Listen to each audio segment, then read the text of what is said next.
El Dr. Charles W. Cummings es un líder académico indiscutible en la otorrinolaringología. Se desempeñó como presidente del Departamento de Otorrinolaringología en Cirugía de Cabeza y Cuello en la Universidad de Washington de 1978 a 1990. Se convirtió en el director de departamento en Johns Hopkins en 1990, cargo que desempeñó hasta el año 2003. Es el director médico ejecutivo vicepresidente de Johns Hopkins Medicine International. Escribió 142 artículos científicos y es editor principal del texto de 5 volúmenes Cummings Otolaryngology, Head and Neck Surgery, el cual ya va en su 4ª edición. Es coautor de 2 atlas quirúrgicos, Cirugía laringea y Acceso quirúrgico y reconstrucción. Se desempeñó como director de la Junta Americana de Otorrinolaringología, presidente del Comité de Revisión de Residencia, asesor del Consejo de Colegio Estadounidense de Cirujanos, es expresidente de la Asociación Broncoesofágica y Académica Estadounidense. Es un honor para nosotros presentar al Dr. Charles Cummings.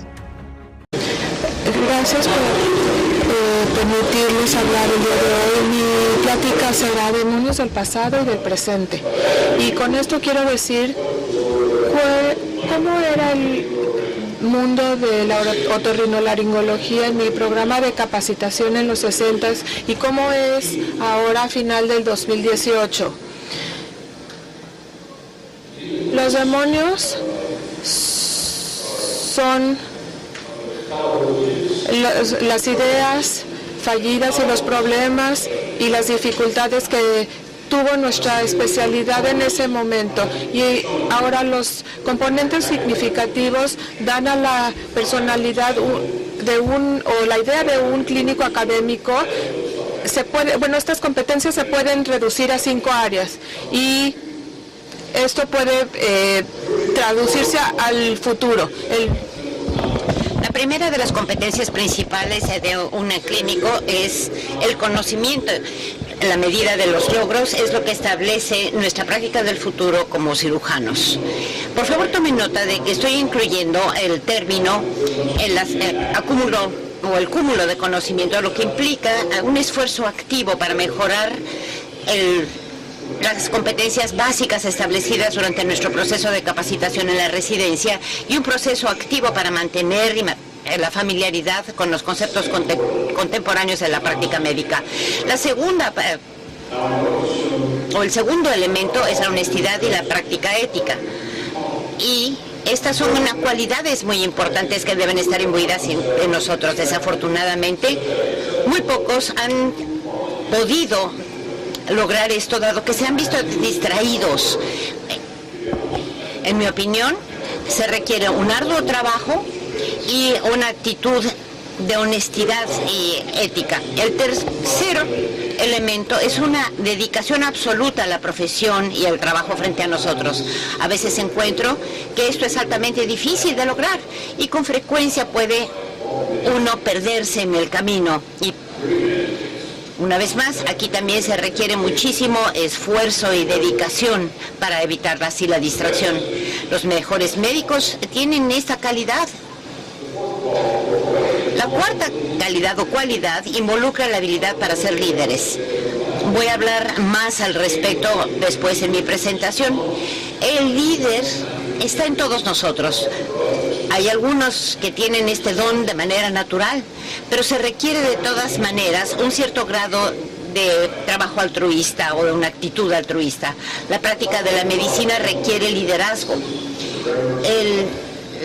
Lo último que debe tener todo médico es esta reverencia hacia la vida, el tener este sentido de maravillarse y de apreciar lo mejor que existe en la cultura clínica y maravillarse de las diferencias que existen. En cierto modo, hay que lograr entender a través de ello lo que es el significado de la vida. Ahora vayamos hacia el pasado de la otorrinolaringología y en especial centremos nuestra atención. Es una especialidad relativamente nueva que está enfocada en lo que es el tracto laríngeo. el laringoscopio y el microscopio electrónico han mejorado las capacidades de transformar esta especialidad en algo lleno de elegancia. Sin embargo, esta es una especialidad que continúa siendo de importancia periférica en el gran esquema de las cosas. Continúa a estar en aislamiento en comparación con otras prácticas médicas básicas. Y compartimos muchas cosas con otras especialidades. Nuestra especialidad no estuvo adecuadamente representada y organizada en la medicina académica en aquel entonces. Pero nos volvimos una especialidad predatoria. Las fronteras o los límites tradicionales del oído a la nariz y la cavidad oral se extendieron y hasta la base del cráneo y el cuello, además de lo que contienen. La cirugía de cabeza y cuello eran antes el dominio de la cirugía plástica y de neurocirujanos, que eran los guardianes tradicionales de esas áreas. Pero ahora estamos enfocados en hacer modificaciones de esa zona del sistema musculoesquelético. Los boinas verdes, por así llamarlo, de la otorrinolaringología, son los que empezaron a reconstruir las estructuras óseas y se volvió parte de nuestra especialidad. En aquel entonces había muy poca competencia clínica por el extendido perímetro o frontera que adquirió la especialidad. Había aquellos que practicaban esta subespecialidad en el área sin haber sido sometidos a un liderazgo. Además, había programas de capacitación con diferentes programas o diferentes contenidos a lo largo y ancho de todo el país. Y se requirieron pioneros académicos en este campo. Centrémonos ahora en el presente. La otorrinolaringología, ¿cuáles son sus áreas actuales de participación? Bueno, estamos hablando de una especialidad sumamente amplia. Simplemente el laringoscopio es una pequeña parte de todo el trabajo que hacemos. La subespecialización hoy en día se ha convertido en la norma. Podría arguirse que dicha especialización nos lleva a una introversión que a su vez nos lleva a tener una visión miope y a sentirnos muy autocomplacidos. Pareciera apropiado hacer surgir esta interrogante. ¿Cuál es nuestra especialidad en el futuro cercano? ¿Qué es lo que podemos hacer para mantener el diálogo que se necesita y mantener la homeostasis en la especialidad? Las conductas depredadoras fue a través de las cuales se desarrollaron estas subespecialidades y nos reenergizamos y nos reenfocamos hacia las ciencias neurológicas que ahora están fusionadas. Nosotros ahora trabajamos con la neurocirugía, con la cirugía de cabeza y cuello y con la cirugía plástica. El trauma y la cirugía maxilofacial y las enfermedades infecciosas son algunas de las especialidades de las que nos hemos apropiado en cierta medida también. Sin embargo, no creo que esa fusión la vea en mi vida. Una completa función, quiero decir.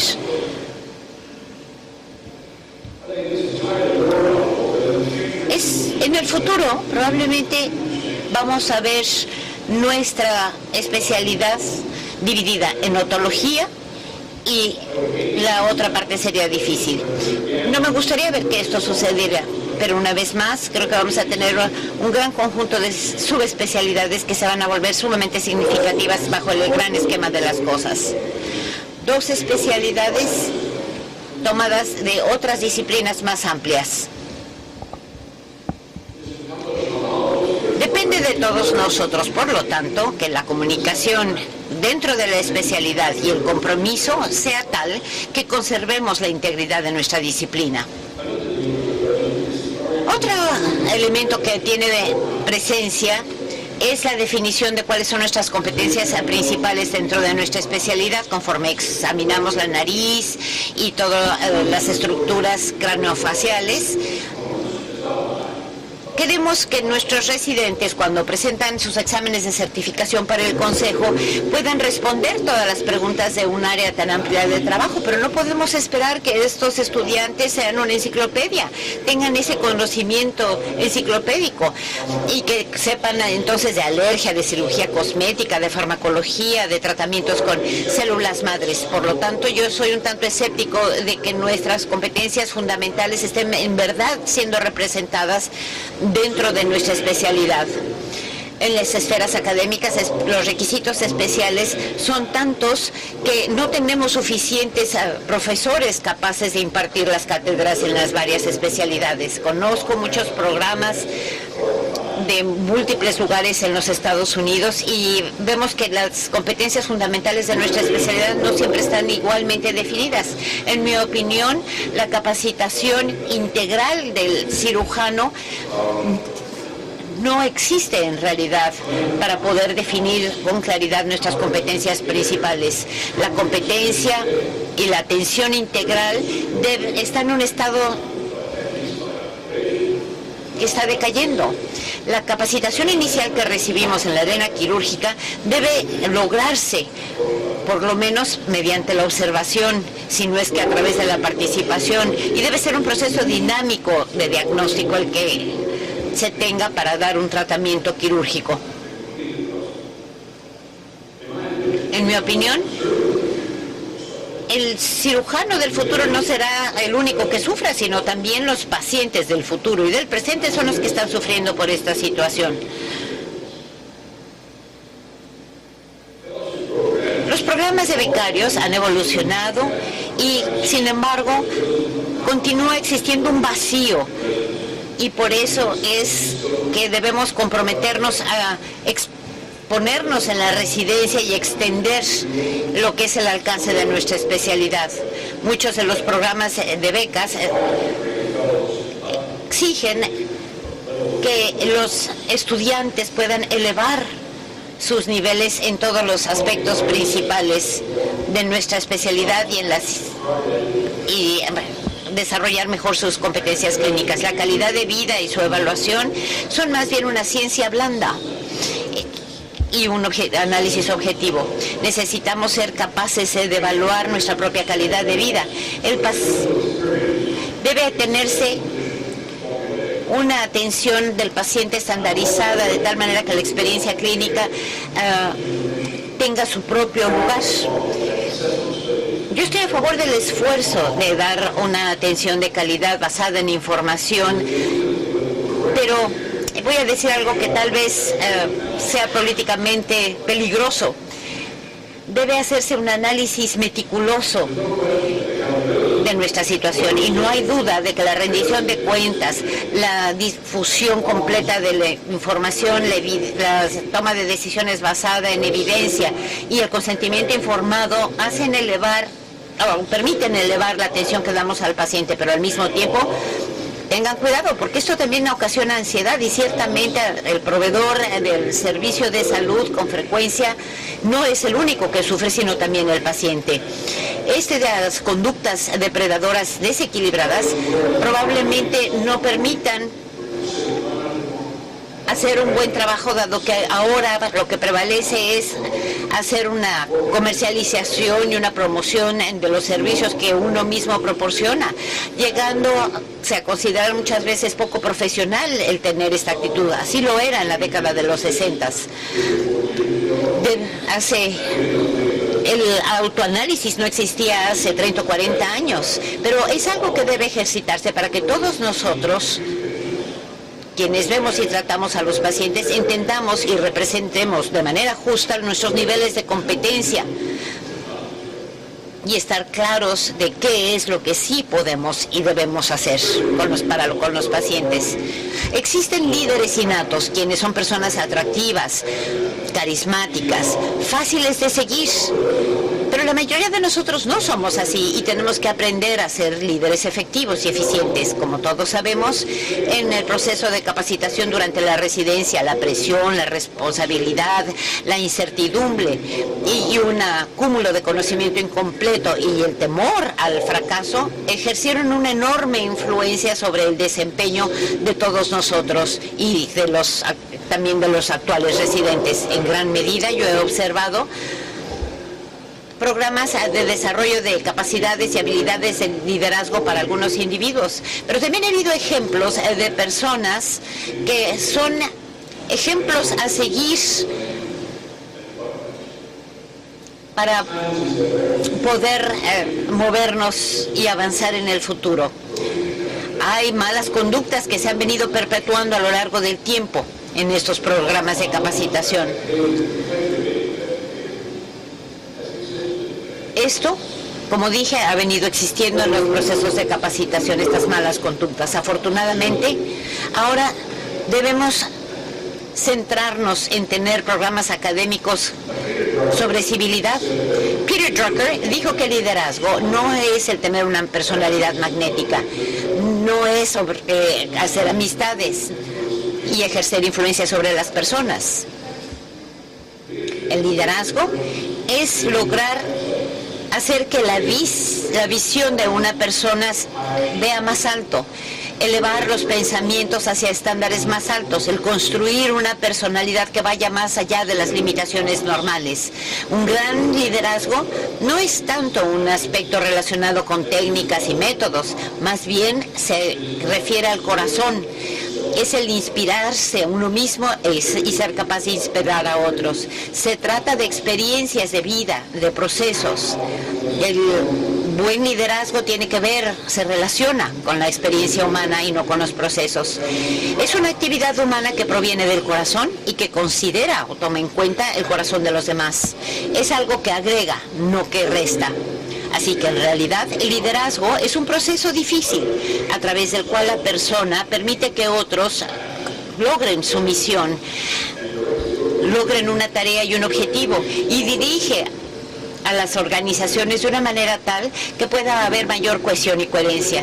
En mi opinión, hay ciertos requisitos para desarrollar las habilidades de liderazgo y que nos compete a todos. Primero, hay que conocerse a uno mismo y verse a uno mismo con claridad, buscar y asumir responsabilidades, poseer y mantener las habilidades técnicas que se hayan adquirido y de manera continua extender ese cúmulo de conocimiento.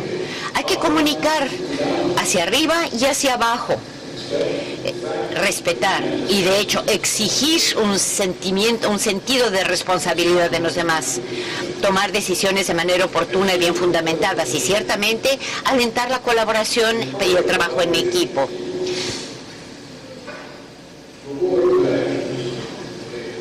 Hay que promover las buenas acciones y conductas, pero sobre todo hay que predicar con el ejemplo. El proceso de adquirir grandes o buenas habilidades de liderazgo se fundamenta en la premisa de que uno debe entender y luego desafiar los procesos, creando una visión compartida con otros para que puedan todos proceder hacia la consecución de una meta.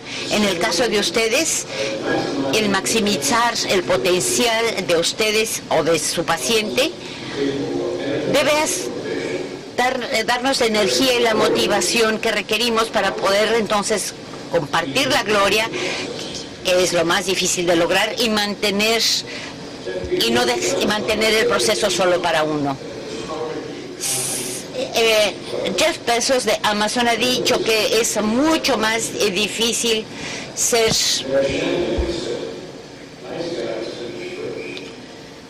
bueno que sería astuto. Hay que recordar que los buenos chicos terminan primero y si no lo saben, bueno, más vale que lo sepan. Permítanme construir lo que es el líder de mis sueños. Es la persona que debe ser un visionario, que es amable y atento para con los demás, sin implicar un trabajo en particular. Esa persona debe ser justa, no imparcial. Esa persona debe ser una persona con logros y su marco de referencia se deriva seguramente para esta persona, el líder de mis sueños, en los logros que haya obtenido a lo largo del camino hasta llegar al presente. Debe ser una persona comprometida para con el proceso, para con la institución, comprometida con el equipo y comprometida con la causa. Él o ella debe de ser un comunicador, capaz de comunicar de manera clara y decidida las metas, los obstáculos, los procesos y las razones. Una persona que se centra en la colaboración y en trabajar en grupos. Un buen líder no debe tener como motivador principal incrementar su propia estatura. Aquellos afectados por el egocentrismo pueden lograr su objetivo, su misión, sin embargo, no experimentarán el placer, la felicidad de progresar conjuntamente con otros. Eso se perderá. Hay que ser convincente como buen líder y debe fundamentarse lo que uno haga en principios.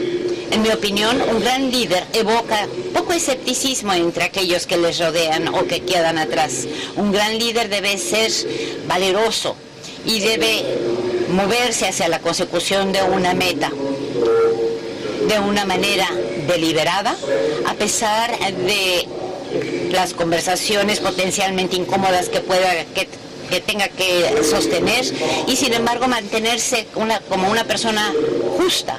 Un gran líder debe pensar en los demás y ser considerado.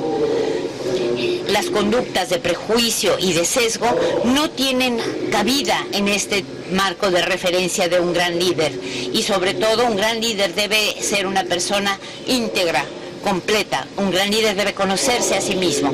Entre nosotros ha habido grandes líderes y los hay en el presente. Son personas capaces de sobreponerse a cualquier tipo de demonio que tengan en el presente. La atención a la salud hoy en día es un fenómeno que no se ha cumplido a cabalidad. El servir es muy importante. En la transferencia tecnológica y la comunicación nada más mejora las oportunidades de poder mejorar a la sociedad. Todos estos logros han permitido que tengamos una mejor comprensión del proceso de envejecimiento. Necesitamos centrarnos en mejorar nuestras relaciones y encender la flama la bondad en el ser humano. Esta bondad, sí, continuamente está bajo desafío, pero al mismo tiempo permanece. En mi opinión, esta flama de la bondad humana nos abre oportunidades para una satisfacción personal y ayudar a otros a obtener esa satisfacción. Se requiere una práctica honesta y ética, dedicación y trabajo arduo, gran liderazgo y una reverencia por la vida será lo que asegure que nuestra profesión prevalezca. Y es algo que amamos. Les agradezco muchísimo el haberme permitido dar esta presentación.